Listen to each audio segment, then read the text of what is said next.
যে মামলায় তাকে গ্রেপ্তার দেখানো হয়েছে সেই মামলায়ও তিনি ৩ নম্বর আসামি এবং চূড়ান্ত প্রতিবেদনে তার সম্পৃক্ততাও অনেক কম বলেই জানা যাচ্ছে। কাজেই আদালতের রায়েই তার খালাস পাওয়ার সম্ভাবনা অনেক বেশি। কিন্তু তিনি পলাতক থাকলে তাকে পালিয়েই থাকতে হতো, প্রকাশ্যে আসার কিংবা আদালতের রায়ে খালাস পাওয়ার সুযোগ পেতেন না। তিনি যদি মামলাগুলো থেকে খালাস বা ক্লিনচিট পান তাহলে সেটি আওয়ামী লীগের জন্য একটি শক্তিশালী রাজনৈতিক অস্ত্র হয়ে উঠতে পারে। স্পিকারকে সামনে রেখে ক্লিন আওয়ামী লীগের কথা অনেক আগে থেকেই শোনা যাচ্ছিল। সেই আওয়ামী লীগ ফিরে আসার সম্ভাবনা তৈরি হলো কি? শেষ করার আগে প্রথম প্রশ্নটির উত্তর দিয়ে যাই।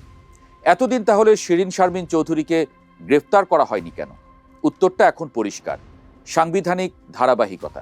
রাষ্ট্রপতি মোহাম্মদ শাহাবুদ্দিনের অনুপস্থিতিতে রাষ্ট্রের দায়িত্ব তাৎক্ষণিকভাবে স্পিকারের হাতেই আসার কথা। এতদিন অন্য কোনো স্পিকার না থাকায় শিরীন শারমিন চৌধুরী ছিলেন একমাত্র ভরসা। তাকে জেলে রাখলে সাংবিধানিক ধারাবাহিকতা রক্ষা কঠিন হয়ে যেত। কিন্তু মেজর হাফিজ উদ্দিন আহমদ স্পিকার হওয়ায় সেই ঝুঁকি এখন আর নেই। এখন তাই নিশ্চিন্তে শিরীন শারমিন চৌধুরীকে জেলে পোড়ানো যায়। বলা যায় গেমটা যিনিই খেলেছেন তিনি অনেক সেফ সাইডে থেকেই খেলেছেন। আপাতত শিরীন শারমিন চৌধুরী কারাগারে আছেন। জামিন বা রায়ের মাধ্যমে মুক্তি এবং তার নেতৃত্বে আওয়ামী লীগের ফিরে আসা সব সুদূর প্রসারী রাজনৈতিক কৌশলের অংশ কিনা তা সময়ই বলে দেবে।